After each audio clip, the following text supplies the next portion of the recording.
Avant le Classico, c'était sûr, toujours le même. Il est obligé de toujours lancer sa folie, faisant partie des patrons de la Kings League en Espagne. Lamine Yamal vient de participer à une petite radio. Et regardez d'office, comment ça commence. Quand Ibai demande à Lamine Yamal, le Real Madrid vole-t-il? Oui, ils volent, et ensuite ils se plaignent.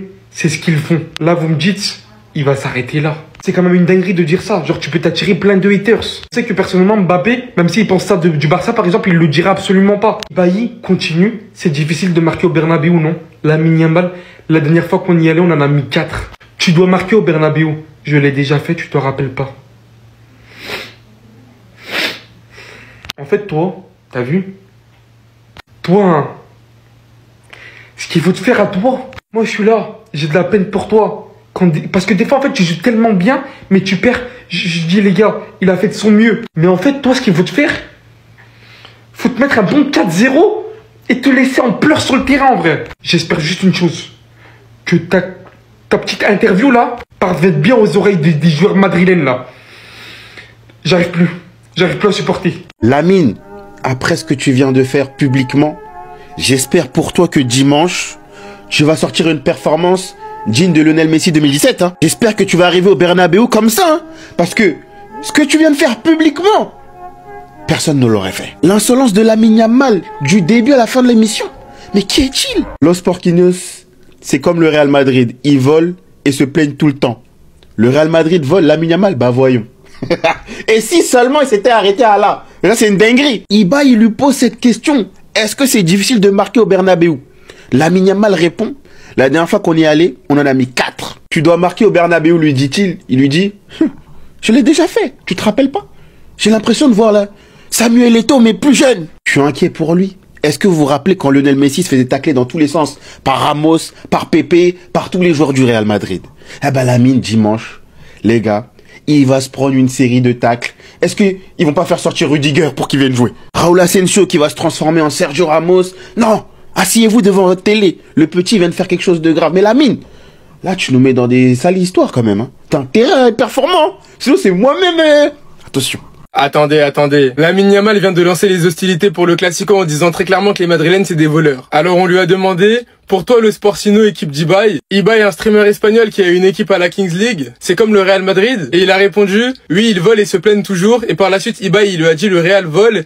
Et Lamine Yamal, il a répondu, bah voyons. Il a raison les gars, bah voyons. En 4K devant nos yeux, c'est clair et net. Quand c'était nous contre l'Olympiakos la veille, ça a voulu en faire des tonnes et des tonnes. Et 24 heures plus tard, regardez. En sachant que dans la même soirée, du côté de Stamford Bridge, il y a eu la même faute sur un joueur de Chelsea. Et bizarrement, là, le carton rouge, il est sorti directement. Là, il n'y a pas eu de carton jaune, je sais pas quoi. Mais bref, Lamine Yamal ne s'est pas arrêté là. Ibai, il lui a dit par la suite, et toi, tu dois marquer au Bernabéu. Et Lamine Yamal, il a répondu, je l'ai déjà fait, t'as oublié. En supplément, je rappelle qu'il avait célébré avec un calma qui avait climatisé tout le stade. Et pour le coup, à 17 ans, c'est pas donné à tout le monde. En tout cas, pour le Classico, les hostilités sont lancées. Dimanche à 16h15 au Bernabéu, ça va être trop chaud. Et bien évidemment, en tant que supporter du Barça, j'espère qu'on repartira avec les 3 points. Bref, en tout cas, n'hésitez pas à me donner vos avis dans les commentaires, histoire de savoir ce que vous en pensez. Et moi, je dirai tout ça. Lamine Yamal ramène une excitation folle à ce sport, les gars. Hier, il a tout mélangé sur le plateau de la Kings League. Ils étaient là, ils étaient en train de parler du futur match entre Lamine Yamal, l'équipe de Lamine Yamal et le streamer Ibai, sans doute le streamer le plus connu d'Espagne. D'un seul coup, Lamine Yamal, il lâche l'équipe d'Ibai, il triche à la mort et qui se plaignent, exactement comme le Real Madrid. Et ensuite, au cours de leur discussion, Ibai, il a dit, tu devras marquer au Bernabéu. Et Yamal, il lui a répondu, j'ai déjà marqué au Bernabéu, t'as oublié? Et le poteau Ibai, il était en train de bomber. Il a dit, tu verras au Bernabéu, etc. Lamine Yamal, il a tout coupé, il a dit, la dernière fois qu'on est allé au Bernabéu, on est reparti avec un 4-0, il me semble. En mode, il se BR sur tout le monde, les gars. Et ce matin, les journaux, ils sont en pétard sur lui. Il fait la une des journaux. Et les gars, en fait, Lamine Yamal, il ramène une excitation dans ce sport. J'ai l'impression que c'est le joueur que j'ai attendu toute ma vie. Parce qu'il parle sans filtre. Sans filtre. Il n'y a pas ce côté politicien qu'un footballeur, il doit avoir souvent.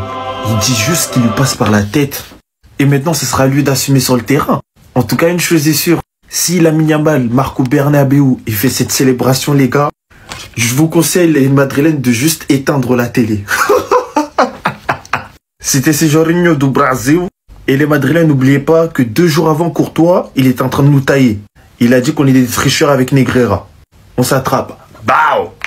La presse raconte que la réunion entre Barcelone et Jorge Mendes, l'agent de Lamine Yamal, a eu lieu pour discipliner le jeune prodige. Alors info ou intox, est-ce que c'est crédible ou non? C'est ce qu'on va voir tout de suite. Et surtout, si mon contenu vous plaît, n'oubliez pas de vous abonner, liker et partager. Selon Xavi Campos de Radio Catalunya, l'objectif de cette réunion était de convaincre Lamine Yamal d'avoir un plus grand engagement et un peu plus de discipline dans le vestiaire. Le club estime qu'il ne doit pas toujours se comporter comme il l'entend, notamment concernant le règlement intérieur et sa conduite au quotidien dans le vestiaire. Quant à sa vie privée, le club préférait qu'elle soit plus discrète, même si ça reste une affaire personnelle. Lamine Yamal aurait parfois affiché un comportement qui défie les règles imposées par Hansi Flick. La réunion avec Jorge Mendes avait donc pour but de lui faire comprendre qu'il fallait qu'il adhère au système mis en place par Hansi Flick, car sa forte personnalité affecte parfois la dynamique du vestiaire. Le club explique qu'il y a des raisons pour lesquelles Lamine Yamal n'est pas toujours félicité en public ou traité comme le meilleur joueur du monde, car tout ceci aurait un objectif éducatif et disciplinaire. En gros, le club dit à Jorge Mendes, écoute, parle au petit, aide-nous à le guider, car certaines choses commencent à devenir incontrôlables. Maintenant que ça s'est dit, soyons honnêtes 2 secondes. Combien de détails cités par ce journaliste sont vérifiables à l'heure où on parle? Surtout que cette réunion a eu lieu le 15 octobre. Et vu le contenu de la réunion, ça aurait fait la une de tous les journaux. Pourtant,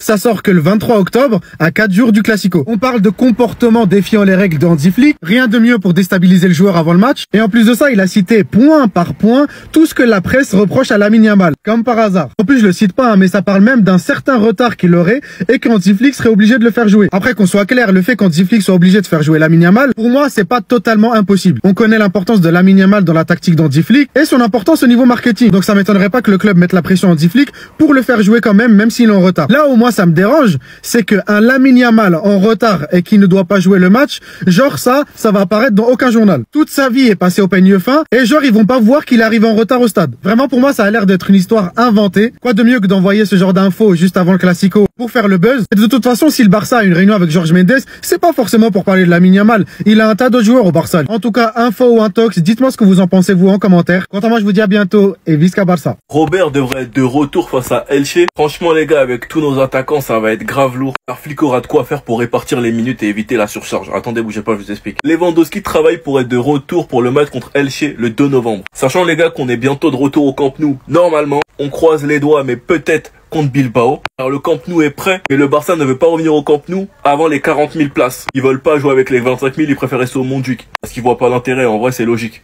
Bref, avec ce retour de Robert, c'est que franchement les gars en attaque, on sera gâtés. Avec à droite un Yamal, un Rafinha, un Bardi, un Rashford et un Ferran Torres qui peut jouer là-bas. En pointe, un Lewandowski, Ferran, Rashford, Olmo, Fermin et Tony Fernandez. À gauche, tu peux jouer Rafinha, Rashford, Ferran Torres, Fermin et Dro. Flick les a déjà joués ici. Et en 10, du coup, tu peux jouer Olmo, Tony Fernandez, Dro et Fermin. Donc en attaque, Flick aura l'effectif pour éviter la surcharge musculaire et éviter qu'en fin de saison, on se retrouve avec des joueurs qui ont beaucoup trop de minutes. Je pense à Yamal et Rafinha la saison dernière qui ont beaucoup trop joué. Et ce qui va être bien si on a tout le monde, c'est que même si tu perds un joueur ou que tu en reposes un, ton effectif restera compétitif. Franchement, il y a des petites combines intéressantes. Si Flick veut reposer Yamal, il peut mettre Rashford, Rafinha, Lewandowski. Si ça veut reposer Rafinha, tu mets Yamal, Rashford, Lewandowski ou bien même Ferran. Enfin bref, il y a plein de combinaisons intéressantes. Sinon, vous les gars, vous en pensez quoi? Ramenez-vous sur sa patience en nu.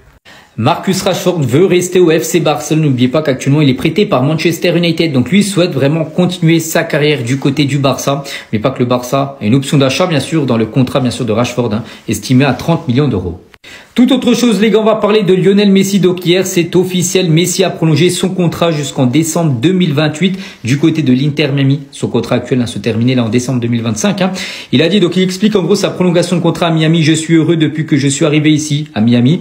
Donc je suis très content de continuer et prolonger. C'est vraiment une joie de pouvoir continuer ici. Nous avons commencé depuis le début, avec ce rêve, bien sûr avec ce stade, parce que là l'Inter Miami est en train de construire son nouveau stade et pouvoir en faire partie, pouvoir jouer dans ce nouveau stade et le vivre de l'intérieur, c'est vraiment très beau. Et on finit les gars avec toute autre chose les gars, on va parler de la France qui se retrouve derrière le Danemark, la Chypre et la Pologne au classement de l'indice UEFA sur cette semaine de Coupe d'Europe. Elle n'est pas du tout bonne à part les victoires du Paris Saint-Germain et de Lyon. Il y a eu pas mal de défaites à Nice, il y a eu la défaite également de Lille bien sûr, de l'Olympique de Marseille, le match nul de Monaco. Donc la France les gars, seulement 9e nation à avoir pris le plus de points sur cette semaine européenne. C'est les clubs anglais qui ont pris le plus de points. 3 nouvelles informations sur le mercato du Barça avec un joueur important qui veut partir là au mois de janvier et ensuite un joueur qui veut signer au Barça absolument. On va voir ça tout de suite. Bon, je sais que c'est semaine de Classico, mais dans la presse catalane, on a quand même pas mal d'informations sur le mercato du Barça qui arrive. D'abord, on a un joueur majeur du club qui veut partir en janvier. Vous inquiétez pas, c'est pas Lamine Yamal, c'est pas Pedri, c'est Ter Stegen. Pourquoi je dis que c'est un joueur majeur? Parce qu'il fait quand même partie des capitaines de l'équipe. L'été dernier déjà, le Barça voulait s'en débarrasser, mais lui, il ne voulait pas partir. Eh bien, il a changé d'avis et il est prêt à partir maintenant en janvier, notamment pour avoir du temps de jeu en vue de la Coupe du Monde avec la sélection allemande. Donc je vous mets une des sources, voilà, Mundo Deportivo, et ça en parle aussi dans pas mal d'autres médias ainsi que dans la presse allemande. Ensuite, on va parler de Marcus Rashford qui est en train de se relancer au Barça. Eh bien, Rashford, il a dévoilé publiquement qu'il veut rester au Barça. Il souhaite que le Barça lève son option d'achat de 30 millions d'euros. Voilà, je vous mets la source, c'est Sport avec des déclats du joueur. J'espère être au Barça pendant beaucoup de temps. Donc voilà, Rashford, il ne veut pas entendre parler d'un retour à Manchester. Il veut rester au Barça où il est en train de se relancer. Et la dernière information, elle concerne Christensen. Vous savez qu'il est en fin de contrat cet été. Eh bien, il a plein d'offres sur la table, dont une offre de l'Atlético. Voilà, je vous mets la source, Mundo Deportivo. Et il y a aussi d'autres clubs, en plus de l'Atlético, qui sont intéressés par le Danois. Donc voilà, pour l'instant, son avenir, il est un peu flou. On ne sait pas s'il va prolonger avec le Barça. On ne sait pas encore s'il va partir. Mais ce qui est sûr, c'est que s'il part, il y a plein de clubs qui vont vouloir l'accueillir. Donc voilà, c'est fini pour cette vidéo. Et si t'es fan du Barça, je veux ton avis. Tiens, est-ce que le Barça doit payer 30 millions d'euros pour conserver Rashford? Oui ou non? Quel est ton avis? Dis-moi tout en commentaire. Et si tu veux être au courant de toute l'actu du Barça, je t'invite à t'abonner.